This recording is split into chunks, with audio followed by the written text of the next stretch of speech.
আর এটা সবসময়ই প্রমাণিত হবে যে পবিত্র কোরআন আল্লাহ তাআলার বাণী। কোরআন সবসময়ের জন্য একটা অলৌকিক। ধরুন কোন লোক যদি দাবি করে যে সে অলৌকিক কাজ করতে পারে, আপনাদের একটা ঘটনা বলি, বাবা পাইলটের ঘটনা।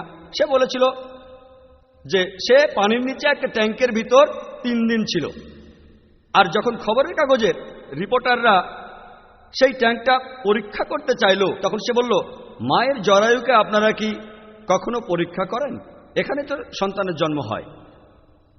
আর তখন সে ওই রিপোর্টারদের ট্যাঙ্কটা আর পরীক্ষা করতে দেয়নি।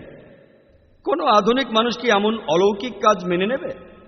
যদি পরীক্ষা করা হয় এমন অলৌকিক নিয়ে, তাহলে আপনারাও একমত হবেন যে পিসি সরকার, যিনি পৃথিবীর শ্রেষ্ঠ জাদুকরদের মধ্যে একজন, তাহলে তাকেই বলা হতো এই পৃথিবীর শ্রেষ্ঠ আর জীবিত ঈশ্বর মানব।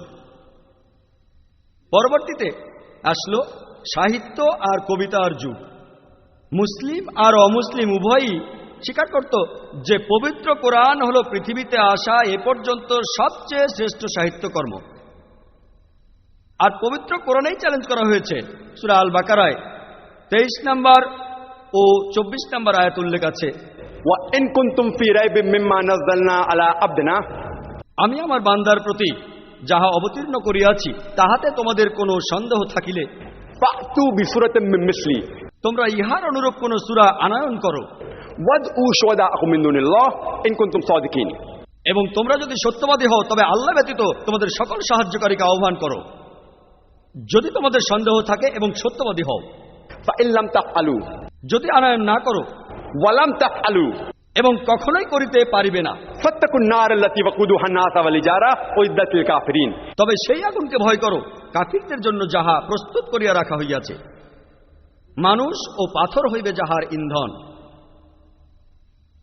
যদি কোনো লোক এই চ্যালেঞ্জটা গ্রহণ করে চেষ্টা করে, তবে একটা কথা, যে সূরাটা লেখা হবে সেটা হবে আরবিতে। কিছু সূরা আছে যেগুলো আয়াতের সংখ্যা বেশি হলে 3টা অথবা মাত্র 3টা বাক্য। যে সূরাটা লেখা হবে সেটা হবে আরবিতে, আর ভাষা হবে পবিত্র কোরআনের ভাষার মতোই পবিত্র। ভাষা হবে মহান পবিত্র কোরআনের মতো। পবিত্র কোরআনের ভাষা হলো একটা অলৌকিক অনতিক্রম ব্যাখ্যার মতো। কোরআনে রয়েছে সর্বোচ্চ অলংকার, আর একই সাথে কোরআনে একটা ছন্দ আছে। যখন আমরা কেউ অন্য কারো প্রশংসা করতে চাই, তখন আমরা সত্য থেকে দূরে সরে যাই। আর এ কথার সুন্দর একটা উদাহরণ হলো, আমরা যখন হিন্দি সিনেমাগুলো দেখে থাকি, যখন নায়ক তার নায়িকার প্রশংসা করে আর তাকে খুশি করে বলে, मैं तुम्हारे लिए जान तोड़ के लेके आऊंगा, मैं तुम्हारे लिए सितारे तोड़ के लेके आऊंगा, আমি তোমার জন্য আকাশের চাঁদ নিয়ে আসবো, তোমার জন্য তারা নিয়ে আসবো। যতই কোনো মানুষের প্রশংসা করতে যাবেন, ততই আপনি সত্য থেকে দূরে সরে যাবেন। আলহামদুলিল্লাহ, যদিও কোরআনে প্রচুর ছন্দ আছে, কোরআন কখনোই সত্য থেকে দূরে সরে যায়নি। পৃথিবীর অনেক মানুষই কোরআনের সূরার মতো সূরা লিখতে চেয়েছিল, কিন্তু তারা চরমভাবে ব্যর্থ হয়েছে। এখন পর্যন্ত কেউ এটা করতে পারেনি, আর ভবিষ্যতেও ইনশাআল্লাহ কেউ কোরআনের সূরার মতো সূরা লিখতে পারবে না। কিন্তু ধরুন আমি আপনাদের বললাম একটা ধর্মগ্রন্থের কথা, যেখানে খুব কাব্যিকভাবে বলা আছে যে পৃথিবী হচ্ছে সমতল। কোনো আধুনিক মানুষ কি সেটা বিশ্বাস করবে না করবে না? কারণ এখনকার যুগ সাহিত্য আর কাব্যের যুগ নয়। বর্তমানে পৃথিবীতে চলছে বিজ্ঞান আর প্রযুক্তির যুগ। তাই আজকে আমরা দেখব পবিত্র কোরআন আর আধুনিক বিজ্ঞানের মধ্যে কোনো বিরোধ রয়েছে নাকি সাদৃশ্য। পবিত্র কোরআন আর আধুনিক বিজ্ঞান এরা কি পরস্পর বিরোধী নাকি সামঞ্জস্যপূর্ণ? একজন বিখ্যাত পদার্থবিজ্ঞানী অ্যালবার্ট আইনস্টাইন, যিনি নোবেল পুরস্কার পেয়েছিলেন, তিনি বলেছেন, ধর্ম ছাড়া যে বিজ্ঞান সেটা হলো পঙ্গু, আর বিজ্ঞান ছাড়া যে ধর্ম সেটা হলো অন্ধ। আমি কথাটা আবারও বলছি। অ্যালবার্ট আইনস্টাইন বলেছেন যে ধর্ম ছাড়া বিজ্ঞান সেটা হলো পঙ্গু, আর বিজ্ঞান ছাড়া যে ধর্ম সেটা হলো অন্ধ। আপনাদের মনে করিয়ে দেই, পবিত্র কোরআন কোনো সায়েন্সের বই নয়। SCIENCE, এতে রয়েছে নিদর্শন বা সাইন, SIGNS, আর এই বইয়ে আছে আয়াত। পবিত্র কোরআনে আছে 6000-এরও বেশি নিদর্শন, 6000-এরও বেশি আয়াত, যেগুলোর মধ্যে 1000-এরও বেশি আয়াতে বিজ্ঞানের কথা বলা হয়েছে। কিছু কিছু মানুষ আছে যারা বিশ্বাস করে কোরআনের মাত্র একটা আয়াত শুনেই। কিছু কিছু মানুষ হয়তো 10টা নিদর্শন দেখে কোরআনকে বিশ্বাস করে, কারো হয়তো লাগে 100টা, আর হয়তো আপনি কোনো কোনো মানুষকে 1000টা নিদর্শন দেখাবেন, তারপরও সে সেটা বিশ্বাস করবে না। আজকের কোরআন ও বিজ্ঞান নিয়ে এই আলোচনা অনুষ্ঠানে আমি শুধু সেই বৈজ্ঞানিক তথ্য নিয়ে কথা বলবো যেগুলো প্রতিষ্ঠিত সত্য। আমি এমন কোনো বৈজ্ঞানিক থিওরি নিয়ে কথা বলবো না যেগুলোর ভিত্তি হলো অনুমান আর কল্পনা। কারণ আমরা ভালো করেই জানি যে মাঝে মধ্যে বৈজ্ঞানিক বিভিন্ন থিওরি যেগুলো ভিত্তি অনুমান আর কল্পনা, সেগুলো তাদের সিদ্ধান্ত বদলায়। জ্যোতির্বিদ্যা সম্পর্কে আপনাদের বলি, যদি কোনো বিজ্ঞানীকে আপনি জিজ্ঞেস করেন যে কিভাবে আমাদের বিশ্বজগৎটা তৈরি হয়েছে, কিভাবে বিশ্বজগৎ সৃষ্টি হয়েছে, তিনি তখন বলবেন বিগ ব্যাংয়ের থিওরির কথা। প্রথমে এই বিশ্বজগতের সব উপাদান ছিল একটা বিন্দুতে, তারপর সেখানে একটা বিস্ফোরণ হলো, এ থেকেই তৈরি হলো ছায়াপথ, যেটা আবারও খণ্ড বিখণ্ড হয়ে তৈরি হলো বিভিন্ন সৌরজগৎ। সেখানে তৈরি হলো বিভিন্ন গ্রহ, সূর্য, আর আমরা যে গ্রহে বাস করি সে পৃথিবী। আমি আমার বক্তৃতার শুরুতেই পবিত্র কোরআনের একটি আয়াতের উদ্ধৃতি দিয়েছিলাম। সূরা আল আম্বিয়া 30 নম্বর আয়াতে একথা উল্লেখ আছে যে আওয়ালাম ইয়ারাল্লাযীনা কাফারু, অবিশ্বাসীরা কি ভাবিয়া দেখে না আন্নাস সামাওয়াতি ওয়াল আরদা কানাতা রাতকান ফাফাতাকনাহুমা, আকাশমণ্ডলীয় পৃথিবী মিশিয়া ছিল ওতপ্রোতভাবে, অতঃপর আমি উভয়কে পৃথক করিয়া দিলাম। পবিত্র কোরআনের এই আয়াতে বিজ্ঞানের থিওরির কথা বলা হয়েছে খুব সংক্ষেপে। চিন্তা করেন, আমরা যে কথাটা জানলাম আজকে, পবিত্র কোরআনে এ কথাটা বলা হয়েছে 1400 বছর আগে। এছাড়াও পবিত্র কোরআনে আছে সূরা ফুসিলাতের 11 নম্বর আয়াতে উল্লেখ করা আছে যে অতঃপর তিনি আকাশের দিকে মনোনিবেশ করেন, যাহা ছিল ধূম্রপুঞ্জ বিশেষ, অনন্তর দিকে উহাকে এবং পৃথিবীকে বলিলেন তোমরা উভয়ে আসো, ইচ্ছায় অথবা অনিচ্ছায়, এবং উহারা উভয়ে বলিল আমরা আসিলাম একান্ত অনুগত হইয়া। যে আরবি শব্দটা এখানে বলা হয়েছে সেটা দুখান, যার অর্থ ধোঁয়া। কোনো বিজ্ঞানীকে প্রশ্ন করলে তিনি বলবেন যে এই বিশ্বজগৎ এটা তৈরির আগে মহাবিশ্বের বিভিন্ন উপাদান সেগুলো ছিল বায়বীয় অবস্থায়। আর এই আরবি শব্দ দুখান, যার অর্থ ধোঁয়া, এটাকে আরো সঠিকভাবে বললে বলা হবে বায়বীয়। বর্তমানের খুব বিখ্যাত বিজ্ঞানী স্টিফেন হকিংসের মতে তিনি বলেছেন মহাশূন্যে যে বিভিন্ন পদার্থের উপাদান আবিষ্কার করা গেছে সেটাই হলো গত শতাব্দীর সবচেয়ে বড় আবিষ্কার। আর এগুলোর উপর ভিত্তি করে আমরা নিশ্চিতভাবে জানতে পেরেছি বিগ ব্যাংয়ের থিওরির সত্যতা আর এই বিশ্বজগৎ সৃষ্টি হওয়ার রহস্য। আগেকার দিনে মানুষ মনে করত আমরা যে পৃথিবীতে বাস করি সেটা সমতল, আর তারা খুব বেশি দূরে যেতে ভয় পেত হঠাৎ করে যদি নিচে পড়ে যায় সেজন্য। এরপর 1557 খ্রিস্টাব্দে স্যার ফ্রান্সিস ড্রেক জাহাজে করে পুরো পৃথিবী ঘুরে আসলেন আর প্রমাণ করলেন যে পৃথিবী আসলে বর্তুলাকার। পবিত্র কোরআনে সূরা লোকমানের 29 নম্বর আয়াতে উল্লেখ করা আছে আলাম তারা আন্নাল্লাহা ইউলিজুল লাইলা ফিন নাহারি ওয়া ইউলিজুন নাহারা ফিল লাইলি, আল্লাহ তাআলা রাত্রির ভিতর দিবসকে অন্তর্ভুক্ত করেন এবং রাত্রিকে দিবসের ভিতর অন্তর্ভুক্ত করেন। অন্তর্ভুক্ত করা একটি ধীরগতির চলমান প্রক্রিয়া।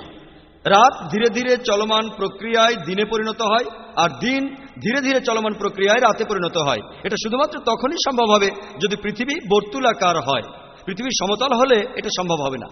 পৃথিবী সমতল হলে দিন রাত হঠাৎ করেই বদলে যেত। পবিত্র কোরআনে সূরা আল জুমার 5 নম্বর আয়াতে উল্লেখ করা আছে যে হুয়াল্লাযী খালাকাস সামাওয়াতি বিল হাক্কি, আল্লাহ তাআলা এই আকাশমণ্ডলী ও পৃথিবীকে সৃষ্টি করিয়াছেন যথাযথভাবে, এবং তিনি রাত্রি দ্বারা দিবসকে আচ্ছাদিত করেন এবং রাত্রিকে আচ্ছাদিত করেন দিবস দ্বারা। এখানে যে আরবি শব্দটা আছে সেটা হলো কাওয়ারা, যার অর্থ কোনো কিছু আচ্ছাদন করা। যেভাবে আমরা আমাদের মাথায় পাগড়ি পরি, এই মতবাদটা যে রাত দিনকে আর দিন রাতকে আচ্ছাদন করছে, এটা শুধু তখনই সম্ভব হবে যদি পৃথিবী বর্তুলাকার হয়। যদি পৃথিবী সমতল হয় তাহলে এটা সম্ভব হবে না, দিন রাত তখন হঠাৎ করে বদলে যেত। এরপরে পবিত্র কোরআনে আছে সূরা নাজিয়াতের 30 নম্বর আয়াতে উল্লেখ করা আছে যে والأرض بعد ذلك دحاها এবং ইহার পর তিনি পৃথিবীকে করিয়াছেন ডিম্বাকৃতি। এখানে আরবি শব্দ দাহাহা, এটার মূল শব্দটা হলো দুইয়া, যার অর্থ হলো ডিম্বাকৃতি। আর এই শব্দটা দিয়ে কোনো সাধারণ ডিমকে বোঝানো হয় না, শব্দটা দিয়ে বিশেষ করে বোঝানো হয় উট পাখির ডিমকে। আর এখন আমরা জানি যে আমাদের পৃথিবী পুরোপুরি ফুটবলের মতো গোল নয়, এটা আসলে বর্তুলাকার। এটা উপরে আর নিচে চাপা, আর দুই পাশে কিছুটা ফোলানো, এটা হলো বর্তুলাকার। আর আপনারা যদি উট পাখির ডিম ভালোভাবে দেখেন, এই ডিমটাও বর্তুলাকার, উপরে নিচে কিছুটা চাপা আর দুই পাশে কিছুটা ফোলানো। তাহলে পবিত্র কোরআনে পৃথিবীর আকার সঠিকভাবে উল্লেখ করা হয়েছে 1400 বছর আগে। আগে আমরা মনে করতাম যে চাঁদের আলোটা তার নিজস্ব আলো। কিছুদিন আগে আমরা জানতে পেরেছি যে চাঁদের আলো আসলে সূর্যের আলোর প্রতিফলিত আলো। পবিত্র কোরআনে সূরা ফুরকানের 61 নম্বর আয়াতে উল্লেখ করা আছে যে কত মহান তিনি, যিনি নভমণ্ডলের সৃষ্টি করিয়াছেন রাশিচক্র এবং উহাতে স্থাপন করিয়াছেন প্রদীপ এবং চাঁদ, যাহার রহিয়াছে ঋণ করা আলো। পবিত্র কোরআনে সূরা ইউনূসের 5 নম্বর আয়াতে উল্লেখ করা আছে যে আল্লাহ সুবহানাহু ওয়া তাআলা এই সূর্যকে করিয়াছেন তেজস্কর ও চন্দ্রকে করিয়াছেন প্রতিবিম্বিত আলো। একই কথা পবিত্র কোরআনে সূরা নূহের 15 এবং 16 নম্বর আয়াতে উল্লেখ করা আছে যে সূর্যের আরবি শব্দ হলো শামস। এটাকে সবসময় বলা হয়ে থাকে সিরাজ অর্থাৎ একটা প্রদীপ, নয়তো ওয়াহাজ একটা প্রজ্বলিত প্রদীপ, অথবা দিয়া অর্থাৎ উজ্জ্বল দ্যুতি। চাঁদের আরবি শব্দ হলো কামার। এটাকে সবসময় বলা হয় মুনির অর্থাৎ ধার করা আলো, অথবা নূর যেটা হলো প্রতিফলিত আলো। চাঁদ বোঝাতে গিয়ে কখনোই বলা হয়নি যে সিরাজ, ওয়াহাজ অথবা দিয়া, বলা হয়েছে মুনির বা নূর অর্থাৎ ধার করা আলো অথবা কোনো প্রতিফলিত আলো। পবিত্র কোরআনের সূরা তারিকের 3 নম্বর আয়াতে উল্লেখ করা আছে যে النجم الثاقب এখানে নক্ষত্র এর আরবি হলো নাজাম, এটাকে বলা হয়েছে সাকিব, এর আলোকে বলা হয়েছে সাকিব। এটা অন্ধকারকে ছিদ্র করে আর নিজের শক্তি গ্রহণ করে। আগেকার দিনে ইউরোপিয়ানরা মনে করত যে পৃথিবী এই বিশ্বজগতের কেন্দ্রে একেবারে স্থির হয়ে বসে আছে আর সূর্য সহ অন্য সব গ্রহ নক্ষত্র পৃথিবীর চারপাশে প্রদক্ষিণ করছে। এই মতবাদকে বলা হতো থিওরি অব জিওসেন্ট্রিজম। এই মতবাদে বিশ্বাস করতেন টলেমি খ্রিস্টপূর্ব 2য় শতকে, এবং তার পরবর্তীতে এই মতবাদ টিকে ছিল 16 শতাব্দী পর্যন্ত, যতদিন না কোপারনিকাস বললেন যে পৃথিবী সহ অন্যান্য গ্রহ সূর্যের চারপাশে প্রদক্ষিণ করছে। আর পরবর্তীতে 1609 খ্রিস্টাব্দে ইয়োহান্নেস কেপলার তিনি তার বই অ্যাস্ট্রোনমিয়া নোভিয়াতে লিখেছেন যে এই সৌরজগতে পৃথিবী আর অন্যান্য গ্রহ শুধু সূর্যের চারপাশে প্রদক্ষিণ করে না, তারা নিজ অক্ষের চারপাশেও প্রদক্ষিণ করে। আমি যখন স্কুলে ছিলাম তখন পড়েছিলাম যে পৃথিবী আর অন্যান্য গ্রহ নিজ অক্ষের চারপাশে প্রদক্ষিণ করে। তখন আমি পড়েছিলাম যে সূর্য স্থির থাকে, সূর্য তার নিজ অক্ষের চারপাশে প্রদক্ষিণ করে না। কিন্তু পবিত্র কোরআনে আছে সূরা আল আম্বিয়ার 33 নম্বর আয়াতে উল্লেখ করা আছে, সেখানে আছে هو الذي خلق الليل والنهار আর আল্লাহ তাআলা সৃষ্টি করিয়াছেন রাত্রি এবং দিবস, والشمس والقمر আর সূর্য এবং চন্দ্র كل في فلك يسبحون প্রত্যেকে নিজ নিজ কক্ষপথে বিচরণ করিতেছে তাহাদের নিজস্ব গতিতে। এখানে আরবি শব্দটা ইয়াসবাহুন, এটা এসেছে মূল শব্দ সাবাহা থেকে, যেটা দিয়ে চলন্ত কোনো কিছুর গতিকে বোঝানো হয়। যদি আমি বলি যে একজন মানুষ মাটির উপরে সাবাহা করছে, তার মানে এই নয় যে সে মাটিতে গড়াগড়ি করছে, এর অর্থ সে হাঁটছে অথবা দৌড়াচ্ছে। যদি আমি বলি যে একজন মানুষ পানিতে সাবাহা করছে, তার মানে এই নয় যে সে ভেসে আছে, এটার অর্থ সে সাঁতার কাটছে। একইভাবে পবিত্র কোরআনে যখন বলা হচ্ছে ইয়াসবাহুন, যার মূল শব্দ সাবাহা, গ্রহ নক্ষত্র সম্পর্কে, তখন সেটা উড়ে যাওয়া বোঝায় না, নিজ অক্ষের চারিদিকে প্রদক্ষিণ করা বোঝায়। আর এখন বিজ্ঞানের কল্যাণে উন্নত প্রযুক্তি ব্যবহার করে সূর্যের ইমেজ ঘরে বসেই পরীক্ষা করা যায়। দেখা যাবে বেশ কিছু কালো রঙের বিন্দু আছে, আর এই কালো বিন্দুগুলো আনুমানিক 25 দিনের মধ্যে একবার নিজ অক্ষকে প্রদক্ষিণ করবে, যার অর্থ সূর্য আনুমানিক 25 দিনের মধ্যে নিজ অক্ষের চারপাশে প্রদক্ষিণ করে। একবার চিন্তা করেন, পবিত্র কোরআন সূর্যের গতি আর নিজের অক্ষের চারপাশে প্রদক্ষিণের কথা বলেছে আজ থেকে 1400 বছর আগে, যেটা বিজ্ঞান আবিষ্কার করেছে কিছুদিন আগে। পবিত্র কোরআনের সূরা ইয়াসিনের 40 নম্বর আয়াতে উল্লেখ করা আছে যে সূর্যের পক্ষে সম্ভব নয় চন্দ্রের নাগাল পাওয়া এবং রজনীর দিবসকে অতিক্রম করা কুল্লুন ফি ফালাকি ইয়াসবাহুন, এবং প্রত্যেকে নিজ নিজ কক্ষপথে সন্তরণ করে তাদের নিজস্ব গতিতে। পবিত্র কোরআনে এই কথাটা দিয়ে কি বোঝানো হয়েছে? যে সূর্যের পক্ষে সম্ভব নয় চন্দ্রের নাগাল পাওয়া। আগেকার দিনের মানুষ মনে করত যে সূর্য আর চাঁদের কক্ষপথ একটাই, কিন্তু পবিত্র কোরআন বলছে না, সূর্য আর চাঁদের কক্ষপথ দুটোই আলাদা, তাই একটার পক্ষে আরেকটা নাগাল পাওয়া সম্ভব নয়। আর এরা দুটোই, সূর্য এবং চাঁদ, গতিশীল আর নিজ অক্ষকে প্রদক্ষিণ করে। পবিত্র কোরআনের সূরা ইয়াসিনের 38 নম্বর আয়াতে উল্লেখ করা আছে যে ওয়াশ-শামসু তাজরি লিমুস্তাকাররিন লাহা, যে সূর্য ভ্রমণ করে উহা নির্দিষ্ট পথে, নির্দিষ্ট গন্তব্যের দিকে, নির্দিষ্ট সময়ের মধ্যে। এখানে আরবি শব্দ মুস্তাকার অর্থ একটি নির্দিষ্ট গন্তব্য অথবা একটি নির্দিষ্ট সময়। আজকের দিনে বিজ্ঞান জানতে পেরেছে যে সূর্য এই সৌরজগৎকে নিয়ে বিশ্বজগতের দিকে একটি নির্দিষ্ট পয়েন্টের দিকে এগিয়ে যাচ্ছে, যে পয়েন্টটাকে বিজ্ঞানীরা বলে থাকেন সোলার অ্যাপেক্স। এই পয়েন্টের দিকে সূর্য যাচ্ছে প্রতি সেকেন্ডে 12 মাইল গতিতে। আর এভাবে সূর্য যে পয়েন্টের দিকে এগোচ্ছে সেটার নাম কনস্টেলেশন অব হারকিউলিস। এই একই কথা বলা হয়েছে পবিত্র কোরআনে সূরা রাদের 2 নম্বর আয়াতে, আর এছাড়াও সূরা ফাতির 13 নম্বর আয়াতে, সূরা লোকমানের 29 নম্বর আয়াতে উল্লেখ করা আছে, আর এছাড়াও সূরা আল জুমার 5 নম্বর আয়াতে উল্লেখ করা আছে যে বলা আছে সূর্য এবং চন্দ্র উহারা প্রত্যেকেই পরিক্রম করে এক নির্দিষ্ট কাল পর্যন্ত। পবিত্র কোরআনে সূরা জারিয়াতের 47 নম্বর আয়াতে উল্লেখ করা আছে যে একমাত্র আমিই এই আকাশ নির্মাণ করিয়াছি আমার ক্ষমতা বলে, এবং আমি অবশ্যই এই বিশ্বজগৎকে করিয়াছি মহাসম্প্রসারণকারী। আরবি শব্দ মুসিউনা অর্থ সম্প্রসারণকারী মহাবিশ্ব, বিশ্বজগতের অসীমতা। অরভেন এহো একজন বিখ্যাত বিজ্ঞানী আবিষ্কার করেছেন আর বলেছেন যে এই বিশ্বজগৎ সম্প্রসারিত হচ্ছে, গ্যালাক্সিগুলো একটা থেকে আরেকটা দূরে সরে যাচ্ছে, যে কথাটা কোরআন বলে গিয়েছে 1400 বছর আগে। এটা এমন কোনো ব্যাপার না যে কোরআনে জ্যোতির্বিদ্যা সম্পর্কে বলা হয়েছে, কারণ আরববাসীরা তারা জ্যোতির্বিদ্যার বিভিন্ন ক্ষেত্রে বরাবরই খুব উন্নত ছিল। আমি আপনাদের মনে করিয়ে দিতে চাই যে পবিত্র কোরআন নাজিল হওয়ার কয়েকশো বছর পরে আরবরা জ্যোতির্বিদ্যায় বেশ উন্নতি সাধন করে, তাই পবিত্র কোরআন থেকেই আরবরা জ্যোতির্বিদ্যা সম্পর্কে জেনেছিল, তার উল্টোটা হয়নি। পদার্থবিজ্ঞানে একটা থিওরি আছে যার নাম অ্যাটমিজম। পরমাণু হলো কোনো পদার্থের ক্ষুদ্রতম উপাদান যেটাকে আলাদা করা যায় না। এই থিওরির কথা প্রথম বলেছিলেন ডেমোক্রিটাস, গ্রিক, 2300 বছর আগে। আর আরবদেরও এই জ্ঞানটা ছিল। আর পরমাণুর আরবি শব্দ হলো জাররাহ। কিন্তু আজকের দিনে বিজ্ঞান উন্নত হওয়ার পর আমরা জানতে পেরেছি যদিও পরমাণু হলো কোনো পদার্থের ক্ষুদ্রতম উপাদান, পদার্থের বৈশিষ্ট্যই এর মধ্যে থাকে, তারপরেও একে আলাদা করা যায় ইলেকট্রন, প্রোটন ইত্যাদি অংশে। তাই লোকে ভাবতে পারে কোরআন সেকেলে হয়ে গেছে। পবিত্র কোরআন জাররা সম্পর্কে বলেছে, আর বলেছে এটা একটা ক্ষুদ্রতম অংশ, কিন্তু কোথাও এই কথা লেখা নেই যে এটাকে আলাদা করা যায় না।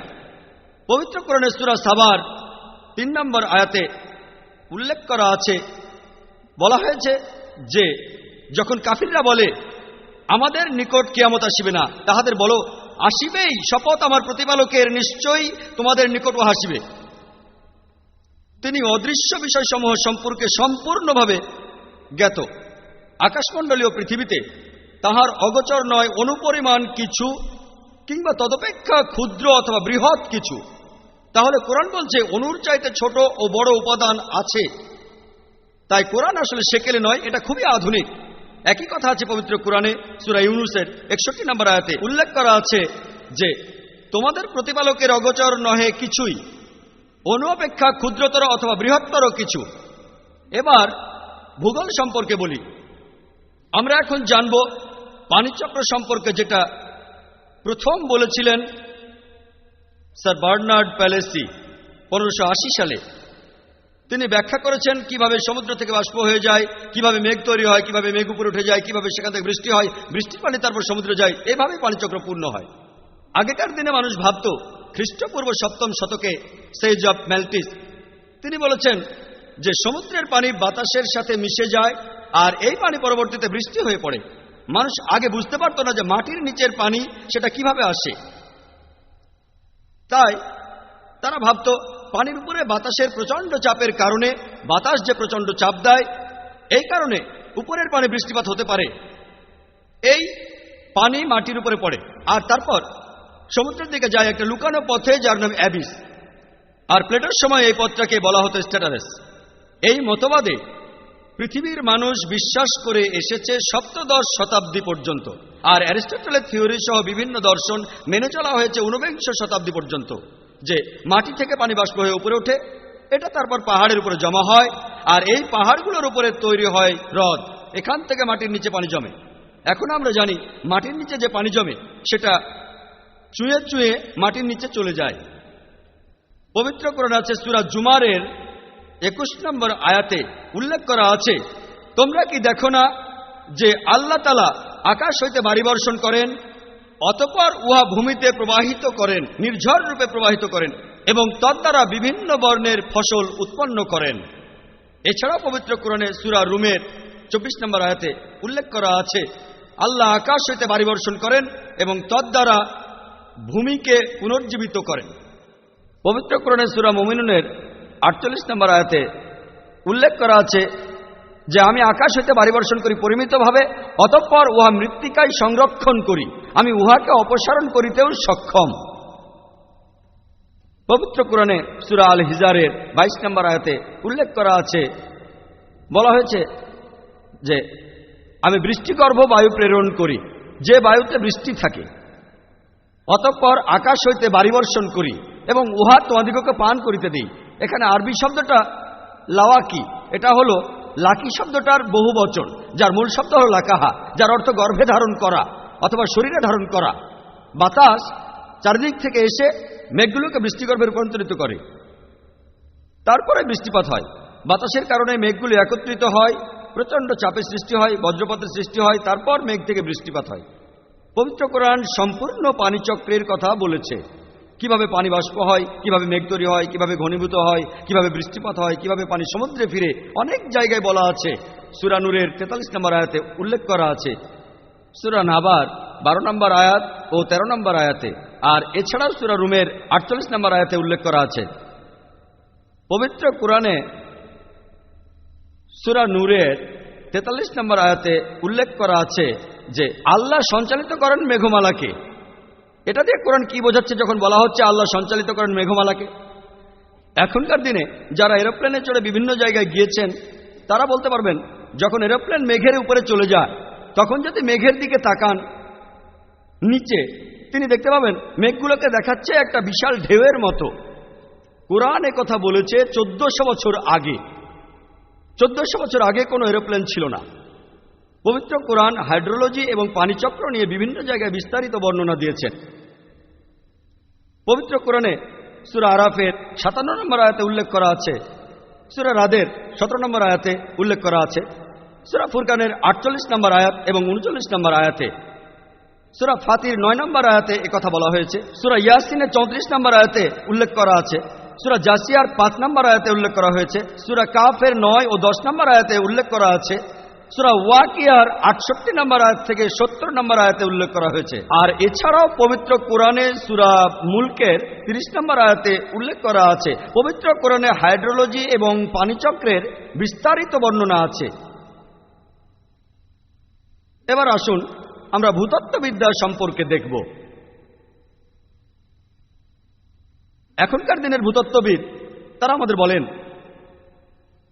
আমরা যে পৃথিবীতে বাস করি, বাইরের ভূত্বক এটা শক্ত ও কঠিন, আর ভেতরের অংশ খুবই গরম আর তরল, আর সেখানে কোনো প্রাণীর পক্ষে বেঁচে থাকা সম্ভব না। ভূতত্ত্ববিদরা বলেন পৃথিবীর উপরের স্তরটা বেশ পাতলা, বেশি হলে 8 থেকে 10 মাইল, যেটা পৃথিবীর ব্যাসার্ধের 1%-এরও কম। পৃথিবীর ব্যাসার্ধ 3750 মাইল। এখন বাইরের স্তরটা বেশ পাতলা, তাই এই স্তরটা নড়াচড়া করার সম্ভাবনাটাও বেশি। ভূতত্ত্ববিদরা আমাদের বলেন যে এই স্তরটা ভাঁজ হয়ে যায়, সেজন্যই তৈরি হয় বিভিন্ন রকম পাহাড় পর্বত। এই পাহাড়গুলো, এগুলোর কারণে পৃথিবী খুব বেশি নড়াচড়া করে না, এগুলো কিলকের মতো কাজ করে, খুঁটির মতো। পবিত্র কোরআনে আছে, সূরা নাবার 6 নম্বর আয়াত ও 7 নম্বর আয়াতে উল্লেখ করা আছে, আমি এই ভূমিকে করিয়াছি শয্যা والجبال أوتادا এবং পর্বতসমূহকে করিয়াছি কিলক। এখানে আরবি শব্দ আওতাদ অর্থ কিলক, অর্থ খুঁটি। এটা আমরা সেদিন আবিষ্কার করেছি। পবিত্র কোরআনে সূরা গাশিয়ার 19 নম্বর আয়াতে উল্লেখ করা আছে। এছাড়াও পবিত্র কোরআনে সূরা নাজিয়াতের 32 নম্বর আয়াতে উল্লেখ করা হয়েছে, والجبال أرساها পর্বতমালাকে স্থাপন করা হইয়াছে সুদৃঢ়ভাবে। জিওগ্রাফির উপর একটা বই আছে, দি আর্থ। বইটা খুবই বিখ্যাত, আর পৃথিবীর অনেক ইউনিভার্সিটিতে জিওগ্রাফির জন্য এই বইটা পড়ানো হয়ে থাকে, অনেক দেশেই। এই বইটার লেখকদের মধ্যে একজন হলেন ফ্র্যাঙ্ক প্রেস, আর তিনি এই বইটার ভেতরে পাহাড় পর্বতের উপর বেশ কিছু ছবি দিয়েছিলেন। সেগুলো ছিল নিচের দিকে সোচালো। তার মতে পাহাড় পর্বতের কাজ হলো পৃথিবীর উপরের স্তরটাকে স্বাভাবিক রাখা। কোরআনেও এই একই কথা বলা আছে, একই তথ্য আছে। সূরা আম্বিয়ার 31 নম্বর আয়াতে একথা বলা হয়েছে। এছাড়াও পবিত্র কোরআনের সূরা লুকমানের 10 নম্বর আয়াতে উল্লেখ করা হয়েছে। এছাড়াও সূরা নাহলের 15 নম্বর আয়াতে উল্লেখ করা হয়েছে যে পৃথিবীতে স্থাপন করিয়াছেন সুদৃঢ় পর্বতমালা, যাহাতে পৃথিবী আন্দোলিত না হয়। পবিত্র কোরআনে পাহাড় পর্বতের কাজের কথা বলা হয়েছে 1400 বছর আগে, যেটা আমরা আবিষ্কার করলাম সেদিন। সমুদ্র সম্পর্কে বিভিন্ন তথ্য পবিত্র কোরআনে আছে। সূরা ফুরকানের 53 নম্বর আয়াতে উল্লেখ করা হয়েছে, আল্লাহ সুবহানাহু ওয়া তাআলা দুই দরিয়াকে মিলিতভাবে প্রবাহিত করিয়াছেন, একটা মিষ্টি ও সুপেয় এবং অপরটি লোনা ও খর, এবং উভয়ের মধ্যে রাখিয়ে দিয়েছেন এক বারজাক অন্তরায়, যাহা অতিক্রম করা নিষিদ্ধ। কোরআনে আরো বলা আছে, সূরা রহমানের 19-20 নম্বর আয়াতে বলা হয়েছে যে মারাজাল বাহরাইন ইয়ালতাকিয়ান বাইনাহুমা বারযাখুন লা ইয়াবগিয়ান, আল্লাহ তাআলা প্রবাহিত করেন দুই দরিয়া, যাহারা পরস্পর মিলিত হয় এবং উহাদের মধ্যে রহিয়াছে এক অন্তরায়, যাহা অতিক্রম করতে পারে না। এখানে আরবি শব্দটা বারজাক, অর্থ একটা অন্তরায়, আর বলা হয়েছে মারাজাল বাহরাইন ইয়ালতাকিয়ান, অর্থাৎ দুই দরিয়ার প্রবাহিত পানি পরস্পর মিলিত হয়। আগেকার দিনের বিশেষজ্ঞরা তারা বুঝতে পারতেন না দুই দরিয়ার পানিকে নিয়ে এমন দুই কথা বলা হচ্ছে কেন। বলা হচ্ছে যে তারা পরস্পর মিলিত হয়, আবার বলা হচ্ছে তাদের মধ্যে অন্তরায় আছে। কোরআন সম্পর্কে বিশেষজ্ঞরা বলতে পারতো না যে এখানে আসলে কি বোঝানো হচ্ছে। বর্তমানে আমরা আধুনিক বিজ্ঞানের সাহায্যে জানতে পেরেছি যে এদের মধ্যে একটা তির্যক অন্তরায় আছে। এই দুই দরিয়ার পানি, মিষ্টি পানি আর নোনা পানি, এদের মধ্যে একটা অন্তরায় আছে। আর যখনই এই পানি এক সমুদ্র থেকে আরেক সমুদ্রে প্রবাহিত হয়, এই পানির চারিত্রিক বৈশিষ্ট্য তখন বদলে যায়, আর তারপর সেই সমুদ্রের পানির সাথে মিলিত হয়। অন্তরায় আছে। এই অন্তরায়কে বলা হয় একটা ট্রানজিশনাল হোমোজেনাইজিং স্পেস বা এরিয়া। দুই দরিয়ার পানি যদিও পরস্পর মিলিত হয়, কিন্তু এদের বৈশিষ্ট্য তারপরও আলাদাই থাকে। নোনা পানি তখনও নোনাই থাকে, আর মিষ্টি পানিও মিষ্টি অবস্থায় থাকে। আর এই ধরনের ঘটনা দেখতে পাবেন কেপ পয়েন্টে, দক্ষিণ আফ্রিকার কেপ টাউন শহরের দক্ষিণ উপকূলে, যেখানে নোনা আর মিষ্টি পানি মিলিত হয়, কিন্তু তারা আলাদাই থাকে, পরস্পর মেশে না। আর যখন পানি প্রবাহিত হয়, এই পানির বৈশিষ্ট্য বদলে যায়। একই ঘটনা আপনারা দেখতে পাবেন মিশরে, যেখানে নীল নদের পানি ভূমধ্য সাগরে গিয়ে পড়ে। একই ঘটনা দেখতে পাবেন উত্তর আমেরিকায়, সেখানে গালফ অফ মেক্সিকো থেকে শুরু করে দুই দরিয়ার পানি 1000 মাইল একসাথে প্রবাহিত হয়েছে। দুই ধরনের পানি, নোনা পানি আর মিষ্টি পানি, তারপরও তারা আলাদাই থাকে। যদি এখানে নৌকায় করে যান, আর আপনারা যদি নৌকার এক পাশ থেকে পানি তোলেন আর অন্য পাশ থেকেও পানি তোলেন, আপনি দেখবেন যে দুই পাশের পানি আলাদা। এক পাশের পানি মিষ্টি আর অন্য পাশেরটা নোনা। এমনকি তাপমাত্রাও আলাদা থাকে। এছাড়াও জিব্রাল্টার প্রণালীর কাছে আটলান্টিক ও পাশে ভূমধ্য সাগর, এদের মধ্যে একটা অন্তরায় আছে।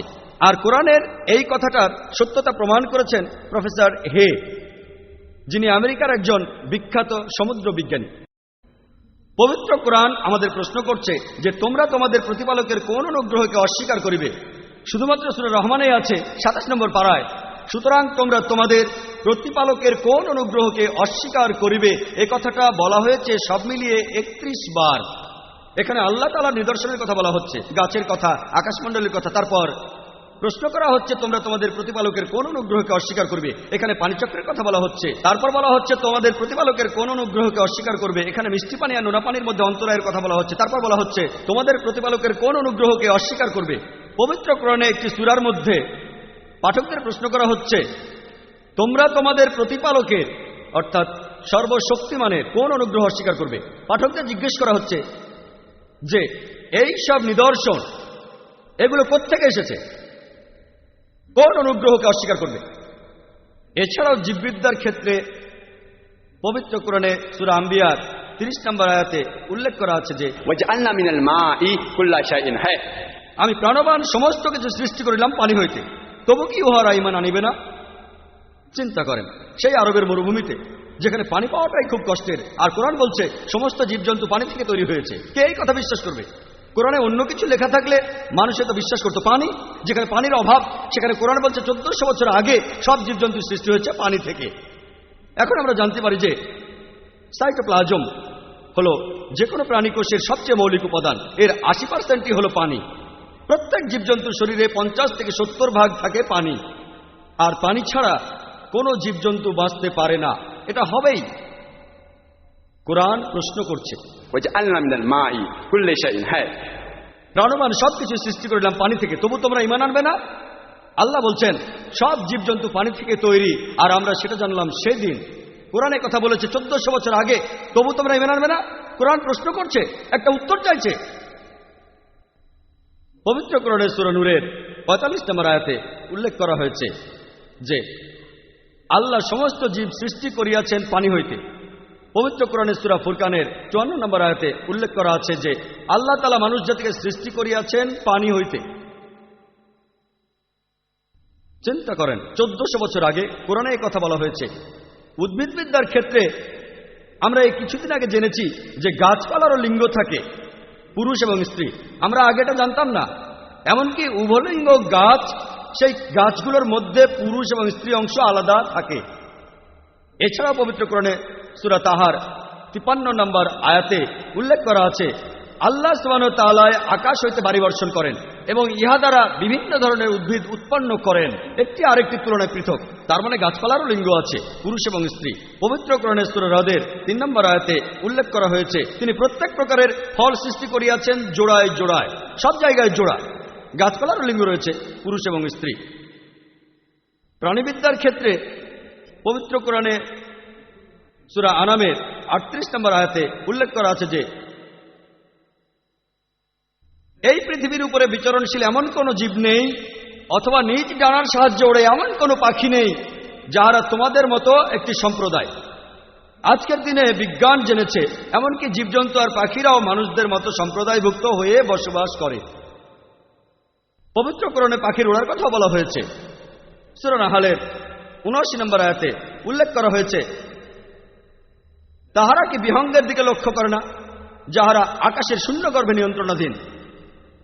অন্য কেহই তাহাদের স্থির রাখে না, শুধুমাত্র আল্লাহ তাআলাই তাহাদের স্থির রাখেন। এছাড়াও পবিত্র কোরআনে সূরা মুলকের 19 নম্বর আয়াতে উল্লেখ করা আছে উহারা কি লক্ষ্য করে না ঊর্ধ্বদেশে বিহঙ্গকুলের প্রতি, যাহারা তাহাদের পক্ষ বিস্তার করে এবং সংকুচিত করে। কেহই তাহাদের স্থির রাখে না, একমাত্র আল্লাহ তাআলাই তাহাদের স্থির রাখেন এবং তিনি সকল বিষয়ে সম্পূর্ণরূপে অবগত। কোরআনের এই কথার সাথে আধুনিক বিজ্ঞানের সাম্প্রতিক আবিষ্কারের একটা অভাবনীয় মিল পাওয়া গেছে যে পাখিদের মাথার মধ্যে উড়ে বেড়ানোর প্রোগ্রামিং করা আছে, নার্ভাস সিস্টেম আছে। আর এই কারণেই ছোট ছোট পাখি আগে কোনো রকম অভিজ্ঞতা না থাকলেও হাজার হাজার মাইল উড়ে বেড়াতে পারে কোনো রকম গাইড ছাড়াই। তারা আগের জায়গায় ফিরেও আসতে পারে। আর এটার খুব সুন্দর একটা উদাহরণ দিয়েছেন প্রফেসর হ্যামবার্গার তার বই পাওয়ার অ্যান্ড ফ্র্যাজাইলিটিতে। প্রশান্ত মহাসাগরে এক জাতের পাখি রয়েছে। এই পাখিটা 15,000 মাইলেরও বেশি পথ ওড়ে, আর এর সময় লাগে 6 মাস। পাখিটা আবারও আগের জায়গায় ফিরে আসে, সময়ের হেরফের হয় খুব বেশি হলে 1 সপ্তাহ। এটা কিভাবে সম্ভব? বিজ্ঞানীরা বলেন এই পাখিদের ভেতরে নিশ্চয়ই একটা প্রোগ্রামিং রয়েছে। কে তাদের এই প্রোগ্রামিংটা করেছেন? উত্তর পবিত্র কোরআনে আছে আল্লাহ সুবহানাহু ওয়া তাআলা তাদের স্থির রাখেন। এখানে আরবি শব্দ আমসাকা, অর্থাৎ থামিয়ে দেওয়া বা স্থির রাখা। পবিত্র কোরআনে সূরা নাহলের 68 ও 69 নম্বর আয়াতে উল্লেখ করা আছে যে তোমাদের প্রতিপালক মৌমাছিকে নির্দেশ দিয়েছেন, তোমাদের গৃহ নির্মাণ করো পাহাড়ে, বৃক্ষে ও মানুষের গৃহে, এবং ইহার পর প্রত্যেক ফল হইতে কিছু কিছু আহার করো, এবং তোমাদের প্রতিপালকের সহজ পথ অনুসরণ করো তোমাদের সামর্থ্য দিয়ে। পবিত্র কোরআন এখানে কি বোঝাচ্ছে? যে আল্লাহ সুবহানাহু ওয়া তাআলা মৌমাছিদের কেন বলেছেন প্রতিপালকের সহজ পথ অনুসরণ করতে? ফ্রন্ট ফ্রেশ একজন বিজ্ঞানী, যিনি 1973 সালে নোবেল প্রাইজ পেয়েছিলেন, তিনি পশু পাখির আচার ব্যবহার নিয়ে গবেষণা করেছিলেন, বিশেষভাবে মৌমাছির যোগাযোগ করার পদ্ধতি নিয়ে। আর এখন আমরা সবাই জানি, যখনই কোনো কর্মী মৌমাছি নতুন ফুল খুঁজে পায় অথবা নতুন বাগান যেখান থেকে তারা মধু নিতে পারে, সেই মৌমাছিটা তখন অন্য মৌমাছিদের গিয়ে বলে সেই নতুন ফুল বা বাগানে যাওয়ার যে সঠিক পথ বা ম্যাপ, এটাকে বলা হয় বি ড্যান্স। এই কিছুদিন আগে আমরা জানতে পেরেছি উন্নত মানের ফটোগ্রাফির মাধ্যমে কিভাবে মৌমাছিরা যোগাযোগ করে। কোরআনের এই আয়াতে মৌমাছির যে লিঙ্গের কথা বলা হয়েছে সূরা নাহালের 14 নম্বর পারায় 68 ও 69 নম্বর আয়াতে, সেটা হলো স্ত্রী মৌমাছি, কুলি অফাসরুকি, যার অর্থ একটা স্ত্রী মৌমাছি। আগে আমরা জানতাম যে কর্মী মৌমাছি আসলে পুরুষ লিঙ্গের মৌমাছি, আর সেজন্য শেক্সপিয়ার তার নাটক হেনরি দ্য ফোর্থে তিনি লিখেছেন যে সৈনিক মৌমাছি, পুরুষ মৌমাছি, তারা তাদের রাজার কাছে গেল। আজকে আমরা জানতে পেরেছি মৌমাছিদের আসলে কোনো রাজা নেই, তাদের আছে রানী। আর কর্মী মৌমাছিও পুরুষ মৌমাছি নয়, এরা আসলে স্ত্রী মৌমাছি। চিন্তা করেন, পবিত্র কোরআন কর্মী মৌমাছির লিঙ্গ সম্পর্কে বলেছে 1400 বছর আগে, যেটা আমরা আবিষ্কার করলাম কয়েকদিন আগে মাত্র। পবিত্র কোরআনে আছে সূরা আনকাবুতের 41 নম্বর আয়াতে উল্লেখ করা হয়েছে যে যাহারা অপরকে অভিভাবক রূপে গ্রহণ করে আল্লাহ সুবহানাহু ওয়া তাআলার পরিবর্তে, তাহাদের দৃষ্টান্ত হলো সে মাকড়সার ন্যায় যে নিজের জন্য ঘর বানায়, এবং ঘরের মধ্যে মাকড়সার ঘরই তো ভঙ্গুর, দুর্বলতম। যদি কেউ আল্লাহ সুবহানাহু ওয়া তাআলাকে ত্যাগ করে অন্য ঈশ্বরের উপাসনা করে, তাদেরকে বোঝানোর জন্য মাকড়সার ঘরের কথা বলা হয়েছে, ভঙ্গুর, দুর্বল, পাতলা। এখানে মাকড়সার জীবন ধারণ সম্পর্কেও কথা বলা হচ্ছে। আমরা কিছুদিন আগে জানতে পেরেছি যে অনেক সময় স্ত্রী মাকড়সা পুরুষ মাকড়সাকে মেরে ফেলে। পবিত্র কোরআনে সূরা নামলের 17 এবং 18 নম্বর আয়াতে উল্লেখ করা আছে যে সুলাইমানের সম্মুখে জিন, মানুষ ও বিহঙ্গ মানে সুলাইমানের বাহিনী যখন পিপিলিকা উদ্দেশিত এলাকায় এসে পৌঁছল, তখন এক পিপিলিকা বলিল, তোমরা তোমাদের গৃহে প্রবেশ করো, যেন সুলাইমান এবং তাহার বাহিনী তাহাদের অজ্ঞাতসারে তোমাদিগকে পদতলে পিষিয়ে না ফেলে। লোকে হয়তো ভাববে কোরআনে এইসব রূপকথার গল্প লেখা কেন? এখানে এই পবিত্র কোরআন পিঁপড়ার কথা বলছে। পিঁপড়ারা নিজেদের মধ্যে কথা বলছে, এটা একটা রূপকথার বই। কিছুদিন আগে আমরা জানতে পেরেছি যে কোনো প্রাণী অথবা কোনো কীট যার সাথে মানুষ জাতির সবচেয়ে বেশি মিল আছে সেটা হলো পিঁপড়া। মানুষের মতো পিঁপড়ারাও তাদের মৃতদেহ কবর দেয়। তাদের সমাজে সব ধরনের কাজ ভাগ করে দেয়া হয়। তাদের আছে ম্যানেজার, সুপারভাইজার, শ্রমিক ইত্যাদি। তারা নিজেদের মধ্যে কথাবার্তাও বলে। তারা বেশ উন্নত উপায়ে যোগাযোগ করে থাকে। তারা বাজারের মতো জায়গায় পণ্য বিনিময় করে, শীতকালের জন্য শস্য মজুত করে। আর এই শস্যদানা যদি কুড়ি গজায়, পিঁপড়ারা সেই কুড়িগুলো কেটে ফেলে, যেন তারা এটা জানে যে এই কুড়িগুলোর কারণে শস্য পচে যায়। আর গ্রীষ্মকালে শস্যদানাগুলো ভিজে গেলে তারা শস্যদানাগুলো বাইরে এনে রোদে শুকাতে দেয়। অনেকে হয়তো দেখেছেন পিঁপড়া রোদের আলোর কাছে শস্যদানা আনছে শুকানোর জন্য, যেন তারা জানে বাতাস আর্দ্র হলে শস্যদানাগুলো ভিজে যায় আর এতে করে শস্যদানা পচে যায়। তাহলে পবিত্র কোরআন পিঁপড়ার উন্নত প্রকৃতি সম্পর্কে বলেছে 1400 বছর আগে।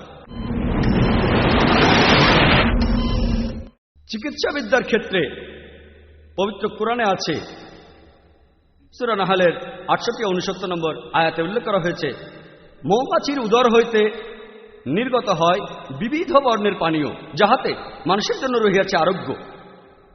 আমরা মাত্র কিছুদিন আগে জানতে পেরেছি মৌমাছির শরীর থেকেই মধু বের হয়। মৌমাছির শরীর থেকেই যে মধু পাওয়া যায়, আগে আমরা এই কথা জানতাম না।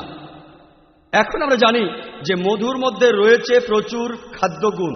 মধুতে আছে প্রচুর ভিটামিন কে আর ফ্রুক্টোজ, আর এতে মাঝারি অ্যান্টিসেপটিকের বৈশিষ্ট্য রয়েছে। এর জন্য রাশিয়ান সৈন্যরা তারা কেটে যাওয়া জায়গায় মধু লাগিয়ে রাখত, আর এ কারণে সেখানে কোনো রকম ইনফেকশন হতো না, আর তাড়াতাড়ি তা শুকিয়ে যেত।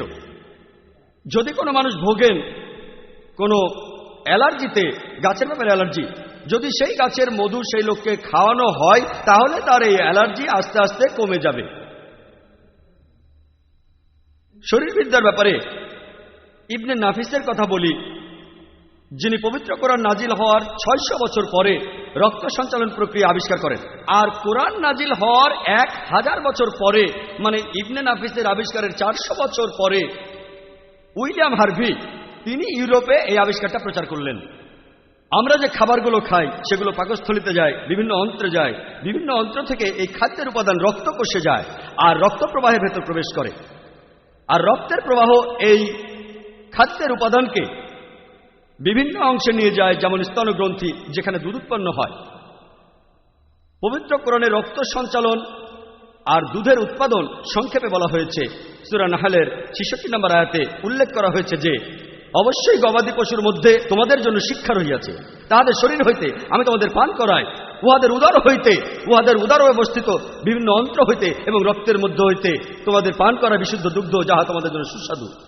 পবিত্র কোরআনে সূরা মুমিনুনের 21 নম্বর আয়াতে উল্লেখ করা হয়েছে, আর শুরুতেই আপনারা কোরআনের এই আয়াতের তেলাওয়াত শুনেছেন, বলা হয়েছে যে অবশ্যই তোমাদের জন্য শিক্ষণীয় বিষয় আছে আনামে, তোমাদেরকে পান করাই উহাদের উদরের দুগ্ধ, উহাতে রহিয়াছে তোমাদের জন্য প্রচুর উপকারিতা এবং উহাদের গোশত তোমরা আহার করো। পবিত্র কোরআন রক্ত সঞ্চালন প্রক্রিয়া আর দুধ উৎপাদনের কথা সংক্ষেপে বলেছে 1400 বছর আগে। প্রজনন বিদ্যার ক্ষেত্রে একবার কয়েকজন আরব দেশীয় ছাত্র, তারা সবাই কোরআনের প্রজননবিদ্যা নিয়ে যেসব আয়াত আছে সেগুলোকে সব এক জায়গায় করল। তারপর তারা পবিত্র কোরআনের নির্দেশ মানল।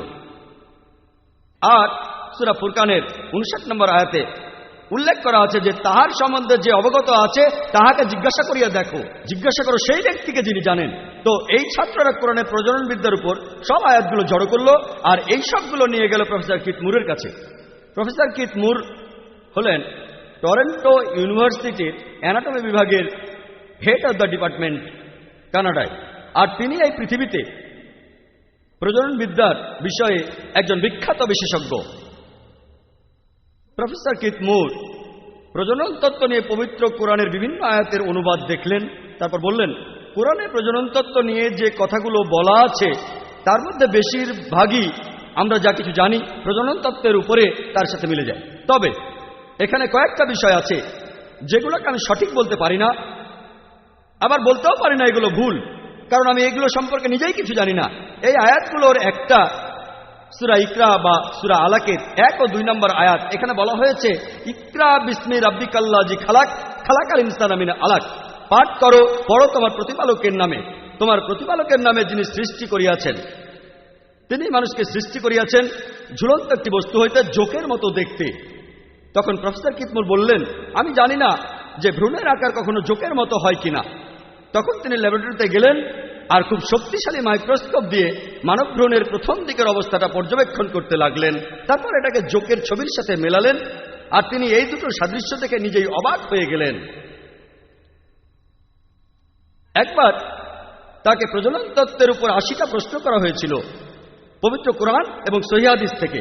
তিনি বলেছিলেন যদি 30 বছর আগে আমাকে এই প্রশ্নগুলো করতেন তাহলে আমি এগুলোর অর্ধেকেরও উত্তর দিতে পারতাম না, কারণ প্রজনন তত্ত্ব মানুষের প্রজনন বিদ্যার উন্নতি বেশি দিন হয়নি, এই 30 থেকে 50 বছর হবে উন্নত হয়েছে। প্রফেসর কিথ মুর একটা বই লিখেছেন দ্য ডেভেলপিং হিউম্যান, আর নতুন সংস্করণে 3 নম্বর এডিশনে তিনি কোরআন এবং হাদিস থেকে পাওয়া কিছু তথ্য ওই বইয়ে জুড়ে দিয়েছেন। এজন্য তিনি পুরস্কারও পেয়েছেন। বইটা ছিল সেই বছরের কোনো লেখকের লেখা শ্রেষ্ঠ মেডিকেল বই। আর আমি যখন এমবিবিএস পড়ছিলাম তখন ফার্স্ট ইয়ারে আমরা এই বইটা পড়েছি, কিথ মুরের ডেভেলপিং হিউম্যান। যদি কেউ প্রজনন বিদ্যায় ভালো নম্বর পেতে চায় তাহলে তাকে কিথ মুরের বইটা পড়তেই হবে, আর যদি কেউ শুধু পাস মার্ক পেতে চায় তাহলে ইন্দরবীর সিংহের বই যথেষ্ট। তবে ভালো নম্বর পেতে চাইলে সবাইকে কিথ মুরের বইটা পড়তেই হবে। পরবর্তীতে এই বইটা পৃথিবীর অনেকগুলো ভাষায় অনুবাদ করা হয়েছে। প্রফেসর কিথ মুর বলেছেন একথা মানতে আমার কোনো আপত্তি নেই যে হযরত মুহাম্মদ সাল্লাল্লাহু আলাইহি সাল্লাম হলেন ঈশ্বরের প্রেরিত দূত, আর পবিত্র কোরআন হচ্ছে ঈশ্বর প্রেরিত একটি আসমানি কিতাব। পবিত্র কোরআনের সূরা তারিকের 5 থেকে 7 নম্বর আয়াতে উল্লেখ করা আছে যে মানুষ ভাবুক কি হইতে তাহাকে সৃষ্টি করা হইয়াছে, সে সৃষ্টি হইয়াছে স্খলিত পানি হইতে, ইহা নির্গত হয় মেরুদণ্ড ও পঞ্জরাস্থির মধ্য হইতে। আজকে আমরা জানতে পেরেছি যে জননেন্দ্রিয়, পুরুষদের শুক্রাশয় আর মহিলাদের ডিম্বাশয়, ভ্রূণ গঠনের প্রাথমিক পর্যায়ে এই অঙ্গ প্রত্যঙ্গগুলো থাকে যেখানে কিডনির অবস্থান। এগুলো থাকে মেরুদণ্ড আর পাঁজরের হাড়ের মধ্যে। পরবর্তীতে পুরুষদের ক্ষেত্রে এই শুক্রাশয় আস্তে আস্তে পরিণত হয় স্ক্রোটাম, আর মহিলাদের ডিম্বাশয় পরিণত হয় পেলভিসে। কিন্তু ভ্রূণ গঠনের সময় এগুলো কোরআন যেভাবে বলেছে ঠিক সেভাবেই থাকে। এগুলো থাকে মেরুদণ্ড, স্পাইনাল কলাম আর পাঁজরের হাড়ের মাঝখানে। এমনকি বড় হয়ে গেলেও যখন সব জননেন্দ্রিয় তৈরি হয়ে যায়, এমনকি সেই সময় রক্তের প্রবাহ, স্নায়ু প্রবাহ আর বিভিন্ন প্রকার রস এগুলো আসে মানুষের স্পাইনাল কলাম আর পাঁজরের হাড়ের মধ্য দিয়ে। পবিত্র কোরআনে আছে, সূরা মুমিনুনের 13 নম্বর আয়াতে উল্লেখ করা আছে। এছাড়াও সূরা হজের 5 নম্বর আয়াতে উল্লেখ করা আছে, আমি মানুষ জাতিকে সৃষ্টি করিয়াছি নুতফা হইতে। এখানে আরবি শব্দ নুতফা, যে মানুষ জাতি সৃষ্টি হয়েছে নুতফা থেকে, এ কথা কোরআনে বলা হয়েছে সব মিলিয়ে 11 বার, আর নুতফা শব্দটা বলা হয়েছে 12 বার। তবে মানুষ যে নুতফা থেকে সৃষ্টি হয়েছে এ কথা আছে 11 বার। আরবি ভাষায় নুতফা শব্দটার অর্থ সামান্য পরিমাণ তরল পদার্থ। পবিত্র কোরআনে আছে, এটা সূরা সাজদার 8 নম্বর আয়াতে উল্লেখ করা হয়েছে যে অতঃপর তিনি বংশোৎপন্ন করেন তুচ্ছ তরল পদার্থের নির্যাস হইতে। এখানে আরবি শব্দটা সুলালা, যার অর্থ সামান্য পরিমাণ অথবা কোনো কিছুর সবচেয়ে সেরা অংশ। আর আজকে আমরা জানতে পেরেছি যে শুধুমাত্র একটা শুক্রাণুই ডিম্বাণুর সাথে মিলিত হয়, আর পুরুষের শরীর থেকে নির্গত হওয়া লক্ষ লক্ষ শুক্রাণুর মধ্যে কেবলমাত্র একটি শুক্রাণুই ডিম্বাণুর সাথে মিলিত হয়ে একটি ভ্রূণ উৎপন্ন করে। পবিত্র কোরআনে এটাকে বলছে সুলালা, সবচেয়ে শ্রেষ্ঠ অংশ অথবা নুতফা, খুব সামান্য পরিমাণ।